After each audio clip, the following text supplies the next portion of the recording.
STSC थाने में जो FIR हुआ है विराट महतो पर और भोला महतो पर, उसमें जबरदस्ती जयराम महतो को एक्यूज्ड बनाया गया। आप उसी को एक्यूज्ड बनाइएगा ना जो आपके साथ गलत करेगा। हमारे साथ भोला महतो गलत किए, आप उसको पनिश्ड कीजिएगा। विराट महतो गलत किया, आप उसको पनिश्ड कीजिएगा। तो आप जयराम महतो को एक्यूज्ड कैसे बना दिए? ना तो इस केस से उसको कोई रिलेटेड नहीं था। आपकी साजिश साफ तौर पे दिख रही है कि सुषमा को मार देना है और जयराम को फंसा देना है।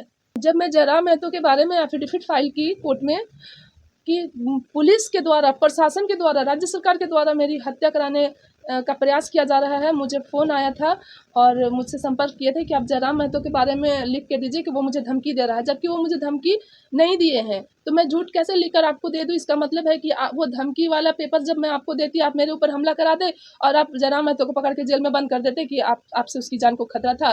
क्योंकि पुलिस पिछले 2022 में भी जब मेरे ऊपर गोली चला था तो पुलिस सेम चीज़ की थी। वो बार बार सुषमा जी, आप कुछ दिन पहले कह रही थी कि जेल कैंप के कुछ नेताओं से आपको खतरा है। बिल्कुल है, और अभी भी वो मामला संवैधानिक जगहों पर चल रहा है।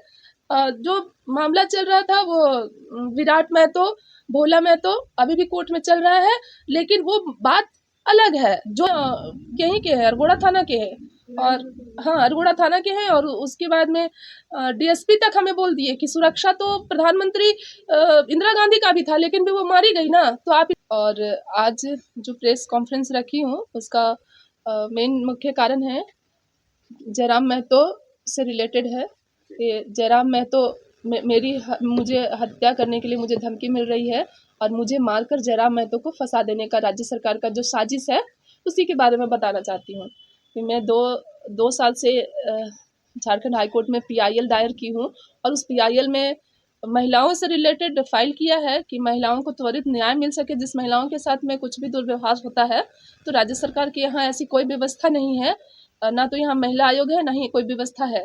तो तेलंगाना में भरोसा सेंटर चलता है जो महिलाओं को त्वरित न्याय देने का काम करता है। तो उसी के बिहाफ में झारखंड में भी यहाँ पे महिलाओं के लिए विशेष सुविधा बनाया जाए, इस पर मैंने PIL फाइल किया था 2024 में। और उसी PIL में मेरा भी मुद्दा को चलाया जा रहा था कि मुझे कैसे गोली मारा गया या मेरे साथ समाज में किस तरह का प्रताड़ना हो रहा है या फिर किस तरह का गलत चीज़ें हो रही है।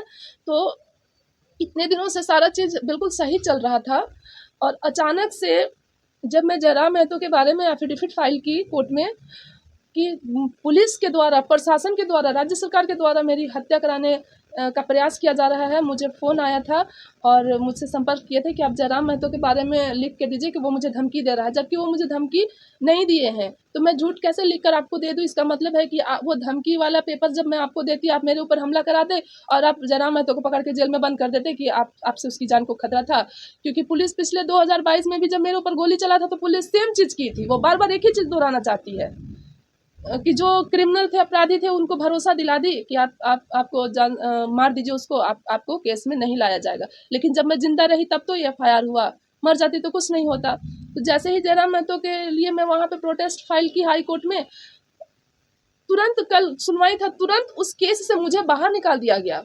और जो मेरा 2 साल का जो मेहनत PIL था, मैंने एफिडेविट बनाया, मैंने उस PIL को लिखा कि यहाँ मैंने सारा सर्च किया कि महिलाओं पर कितना अन्याय हो रहा है और यहाँ पे क्या क्या सुविधा है, महिलाओं को किस चीज़ से वंचित रखा जा रहा है, मैंने सारा काम किया।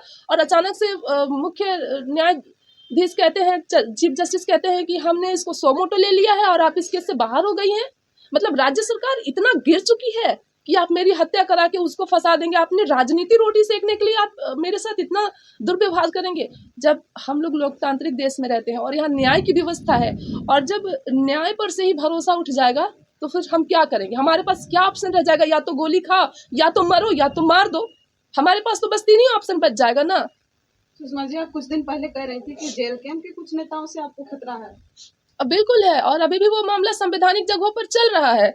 जो मामला चल रहा था वो विराट महतो, भोला महतो अभी भी कोर्ट में चल रहा है, लेकिन वो बात अलग है। जो धमकी दिया उसके बारे में बोली, लेकिन जिसने नहीं दिया उसे आप फंसाएंगे तो मैं तो बोलूंगी ना। किसने धमकी दिया आपको फोन कॉल करके कि जयराम महतो का नाम आ रहा है? पुलिस प्रशासन के लोग, उन्होंने फोन किया? हाँ, प्रशासन के लोग। कौन है वो अधिकारी, नाम बताएंगे? देखिए, नाम है यहीं के है, अरगोड़ा थाना के है।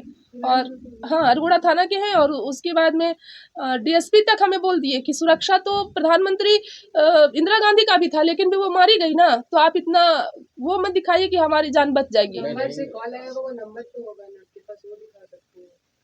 हाँ मैंने लिख के दिया सारा बात कोर्ट में, ये तो एफिडेविट तो झूठा नहीं हो सकता ना, दिखाइए ना। ये तो हमने ये एफिडेविट दिया था ये PIL में सारा कुछ, तो ये कोर्ट का जो प्रोसीडिंग है ये झूठा नहीं हो सकता है। कब फाइल किया है? हमने ये फाइल किया है आपको 12/8 को, देखिए 12/8 को। और कल ये फाइल करते ही इस केस से मुझे निकाल दिया गया। फोन कॉल, सबसे पहले ये बताइए कि हाँ। आखिर ये साजिश कौन रच रहा है जो फोन कॉल करवा रहा है आपको थाने से, और कौन वो लोग हैं? किसने, थाना प्रभारी ने फोन किया, किसने फोन किया, डीएसपी ने फोन किया, किसने किया?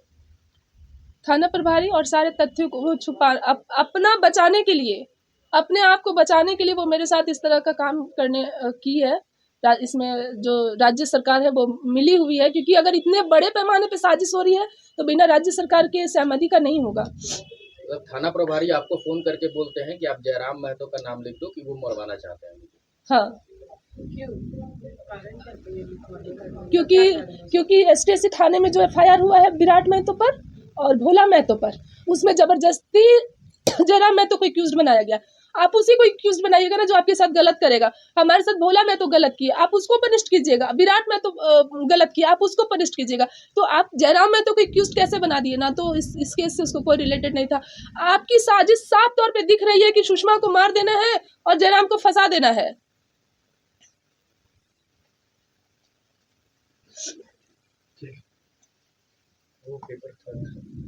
न्याय का जो जितना सीमित लिमिट होता है, गोली खाने के बाद सब कुछ टूट गया। आप देख रहे होंगे, आज तक मैं बीमार हुई, मेरे बॉडी पे अभी भी गोली का जो कण है ना पार्ट, वो भी फंसा हुआ है। उसकी वजह से बोल भी नहीं पाती हूँ, बहुत वीक रहती हूँ। तो न्याय पर से जब न्याय ही यहाँ खत्म हो जाएगा तो बस एक ही है ना कि भगवान। अब किस पर भरोसा कीजिएगा? भगवान पर ही तो कीजिएगा ना। जब आपके लिए प्रोटेस्ट करने को कोई नहीं रहेगा तो भगवान। और ऐसे में शायद सबको विश्वास करना मुश्किल होगा, लेकिन भगवान आते हैं और कहते हैं कि अगर तुम मर गई तो उस दिन मैं पूरी दुनिया को ख़त्म कर दूंगा। दुनिया में कोई एक भी आदमी नहीं बचेगा। एग्जाम्पल की मैंने सुप्रीम कोर्ट को बताया था कि कोविड मेरे लिए आया था, और कोर्ट को मैंने ये भी बताया था कि जितने भी कुछ भी ऐसा बुरा होता है मेरे साथ तो भगवान कहते हैं कि मैं उसको मार दूंगा, तो वो सच में मार देते हैं। सपने में भगवान आए थे? नहीं, हकीकत में आते हैं वो। मेरे रीट फाइल किया है तो रीट फाइल न्यायालय पे तो भरोसा होगा ना आपको कि वो न्याय देंगे? नहीं, अब न्यायालय पे भरोसा नहीं है, क्योंकि न्यायालय में ही इतना जब साजिश हो गया तो इसलिए भगवान भी ये चीज़ संदेश देना चाहते थे न्यायालय को कि मैं तो विश्वास में हूँ, आप जीवंत हैं और आपका निर्णय ही सर्वश्रेष्ठ माना जाएगा। मतलब आपके रीट को खारिज कर दिया न्यायालय? नहीं, खारिज नहीं किए, तो फिर अभी भरोसा रखना होगा। वो सो मोटो ले लिया और मुझे निकाल दिया उस केस से। मैडम, आपको ना न्यायालय पे भरोसा है, ना राज्य सरकार पे भरोसा है, ना केंद्र सरकार पे भरोसा है। भरोसा किस पे है आपको? भगवान पे, भगवान पे भरोसा है। कैसे लगता है कि वो आपको न्याय दिलाएंगे? भगवान कहते हैं कि जो धरती है ना, हम सब एक संविधान से जी रहे हैं और संविधान के बाहर अगर हम कुछ भी काम करेंगे तो हमें पनिश्ड मिलता है। तो भगवान ये समझाने की कोशिश कर रहे हैं कि जो धरती है और धरती का जो संविधान है और ब्रह्मांड का जो संविधान है, ये दोनों एक दूसरे से कनेक्ट है, ये अलग नहीं है। आपको जीवन और मृत्यु भगवान ही देते हैं। आपका विश्वास कहता है आपकी बातों को अब हम भगवान तक तो नहीं पहुंचा सकते हैं ना? नहीं, आप भगवान तक नहीं पहुंचा सकते। भगवान की बात आप तक पहुंचानी है। भगवान को भी आपसे उम्मीद है। हमारी बात आप भगवान तक नहीं पहुंचाएंगे, भगवान की बात आप तक पहुंचानी है कि अगर मुझे मार दोगे। भगवान की बात रखने के लिए कि अपनी बात? भगवान की बात।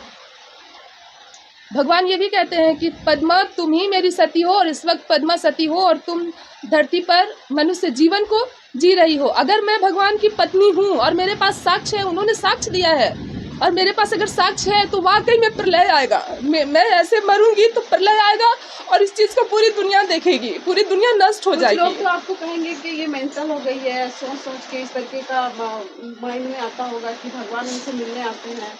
अच्छा, आप बताइए ना कि जिसके साथ इतना अन्याय हुआ, गोली तक छाती में खाए, और वो लड़की इतना बैलेंस बना करके अब तक न्याय मांग रही है, वो लड़की मेंटल हो सकती है? आप बताइए कि मैंने किसके साथ असंवैधानिक भाषाओं का प्रयोग किया, किसके साथ मिसबिहेव किया, किसके साथ गलत बर्ताव किया, किसके साथ उस तरह का हरकत किया जिससे कहा जा सके कि मैं मेंटल हूँ? क्या भगवान है? इस बात का साक्ष्य देना गलत है? भगवान है इस दुनिया में, इस बात का साक्ष्य देना गलत नहीं है।